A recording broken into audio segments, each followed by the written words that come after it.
everyone and welcome back to the channel. In this video, Saifedean Ammous delves into the essence of money and its critical significance across the annals of human civilization. Exploring fundamental questions surrounding money's nature and role, Saif offers insightful commentary on its function as a medium of exchange and its evolution throughout history. Through an exploration of the intricacies of monetary systems, this dialogue sheds light on how money shapes trade, specialization, and the very fabric of human society, promising an enlightening journey into its profound influence throughout history. Let's start with a big question. What is money?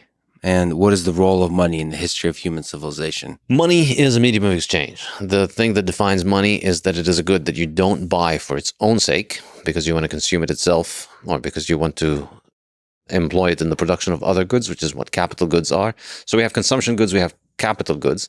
Money is distinct from those two because it is a good that is acquired purely to be exchanged later on for other goods. So it's not something that you acquire for its own sake. You acquire it so that you can then later on exchange it. And that's a market good. That's a market good like all other goods. You know, it's you acquire food because you eat it. You acquire a car to move you around. You acquire money so that you can exchange it for other goods. And that's something that many people have a hard time grasping, of the concept of money as a market good. But it is a market good, just like all others. And the importance of it is that it allows us to trade. It allows us to develop the division of labor, which would not be possible at any kind of sophisticated level without money. So if we live in a small society of 10 people, then think about all the things that we can make, all the things that we can produce. If we're only 10 people isolated from the world, there's only very few things that we can make. And therefore, we can exchange those things directly with one another. But as, if we get in contact with other societies that have more people, then the opportunities for specialization increase. If there's 10 people, the only thing that you can make is the very basics you need for your survival. But if you're part of an economy of 10 million people, there's much more room for specialization. You can make a car, you can make a house that's very sophisticated.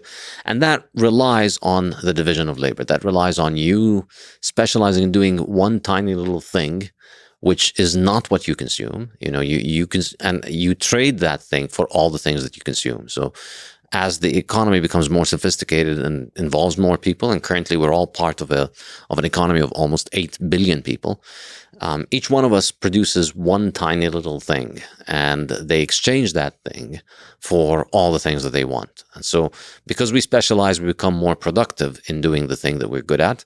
So, there's people out there who are engineers who are designing windshields in cars. It's a very specialized thing. They sell windshield design to Mercedes-Benz. And then from that, that windshield design is added on to millions of cars around the world.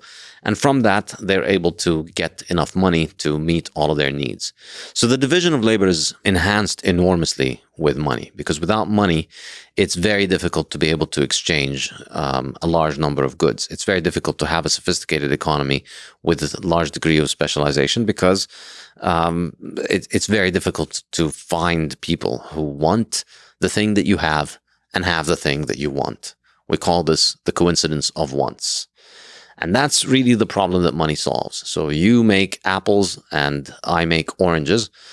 I'd like to have some of your apples, but you don't want my oranges. And we have a problem of coincidence of wants. So what do? You want bananas. I need to find somebody who has bananas, give them my oranges, take their bananas, give you their bananas, and then I take the apples. In that case, bananas are a medium of exchange. So it's natural that a medium of exchange will evolve and will emerge in an economy as an economy becomes more sophisticated. As we move beyond 10 people and 10 goods, it's inevitable that we're going to come to a situation where we have the problem of coincidence of wants. And the way to solve that is to use a medium of exchange. And it can be anything. It can be a banana. It can be food stuff. It can be any kind of good. As long as I acquire the good with the purpose of it passing it on to you, not with the purpose of me consuming it or using it, then that's a medium of exchange. So when we look at the entirety of human society of millions of billions of people, you think of them just a bunch of individuals running around. I love the term coincidence of wants. So each one of them, it's like a stochastic system. They have desires. It's like a random collection of desires, somehow rooted in our evolutionary history, but mostly random in terms of preference of banana or apple, that kind of thing. And then they also have the capacity for competence and excellence in particular kind of labor. So like specialization, they're able to be like incredible at a particular set of tasks. So there's a bunch of ants running around with consciousness and intelligence, and they have desires and they have capabilities. And then there's a coincidence of both the wants they have and the capabilities they have, and you wanted to create a system that kind of exchanges those things. So when you imagine like what is a good, what is markets? When you imagine a market is like a hierarchical system, like what do you imagine? What is a market? A market is just the name for the naturally emergent phenomena of people voluntarily exchanging things. It's At any scale. At any scale, yeah. It could be a market of 2 people on an island on their own. It could be 8 billion people across the planet. Naturally emerging. Yes, this is the thing I think that is very hard for many people who don't have a good understanding of economics to grasp, that capitalism and markets are not something that you need a central planner or a government officer to make happen. Capitalism is just what happens when people are left to their own devices. It's just our cognitive capacity allows us to develop tools that we can use for production. And that's what we do. That's what humans have been doing since they started, making spears to hunt. That's the first capital good, probably. So we're constantly accumulating capital. We're constantly trading with one another. We find an opportunity. You've got a lot of oranges. I've got a lot of apples. Then I'll take some of yours. You'll take some of mine. We're both better off. This is just a naturally emergent thing, and money is what makes it enormously powerful. Money is what allows it to scale, really. Money is what allows it to go beyond small societies into just something that is global. Because with money, again, as I was saying earlier, all you need to do is specialize in doing one thing, the thing that you do best, and then you exchange that for money, and you don't have to worry about whether the other people involved in this want what you have and have what you want. You just sell it for money to whoever wants it, and you buy whatever you want from whoever has it. And that's an enormous reduction in the mental burden of how a market economy functions. So the first thing that I would say about money is that it allows for the division of labor, and it allows for the market system to grow. And the second thing is that money is a mechanism for storing value into the future. So again, as humans, we develop the capacity to think for the future. We make a spear so that we can hunt, and then we see that it works, and then we take it out of the animal that we hunted it with, and we keep it for the next day's hunt. And then we start making a better spear, and we make a better fishing rod, and then we make a fishing net, and then we make a fishing boat. And that's our ability to think of the future. And as we start building durable goods, we start thinking more and more of the future. We start becoming more and more future-oriented. And that's really the process of civilization, the process of denying our needs now in order to think for the future. So instead of spending all of our day on the beach enjoying ourselves, we take time off from leisure on the beach and spend some time making a spear or making a fishing rod, so that our productivity in hunting or fishing tomorrow is going to be higher. And so that ability to think for the future is enhanced by our ability to provide for the future. And we do that with durable goods. But then money ends up being the best mechanism for providing for the future, because the future is uncertain. So, you can save your apples and oranges, you can save the spears, you can save the animal that you hunted. But these things, first they rot, and they're not very good at holding on to their value over time. But even if they were, even if, have objects that are durable, the problem with them is that you don't know if you need them tomorrow or next month or next year.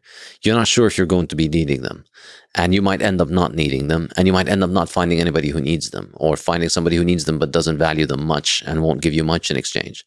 Money allows you the optionality of saving the most liquid good, the most saleable good. So it's something that you can sell tomorrow with the least uncertainty. It has the most liquidity, the most ability to be sold without a loss in its value. So money is our most advanced technology and our best technology for moving value into the future.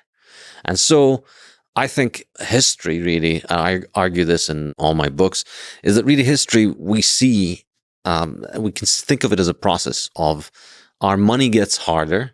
And so our money gets better at holding on to its value for the future.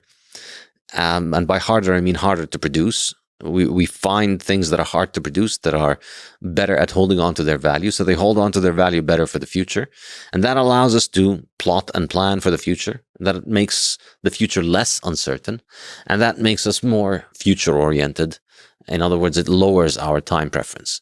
And the harder the money is, the better it is at allowing us to think of the future. So people should know that you've written the book Bitcoin Standard from 2018, I believe. Yeah. And then a new book called Fiat Standard. The Bitcoin Standard is considered kind of the Bible in the cryptocurrency space and the Bitcoin space of just a very rigorous, systematic explanation of why Bitcoin, what is it, why should it be, why is it good? So you're describing in that book and in the new book different implementations of the technology of money. In the new book, you talk about fiat money, which is another way to do money. So obviously there's a lot of different ways to do money, and maybe we haven't discovered the best way to do money yet. Our conversation today is how to do money better. Maybe we'll go back to bananas eventually. Right. Very good reasons why we won't. Well, we can disagree. We can agree to disagree on this. I'm open-minded to the bananas. They're one of the biggest source of joy to me when I first came to this country is eating bananas. And so maybe money, happiness, perishable happiness will eventually become the best medium of exchange. I don't know. Open-minded. Anyway, so you mentioned hard money and soft money. So there's different ways to do money. What is hard money? What is soft money? In the Bitcoin Standard, I present the argument that money is always whatever is the hardest thing to make. Historically, I think we see many examples of that. So, for instance, in prison, people use cigarettes as money because nobody can make cigarettes in prison. In societies, we have the example of Yap Island, for instance. It's an island that doesn't have any limestone, but there's a nearby island that has a lot of limestone. And it's very expensive, obviously, with primitive technology to move limestone from Palau to Yap. So on Yap, limestones were money. Seashells, rare seashells that are not easy to find, end up serving as money in places where they're rare.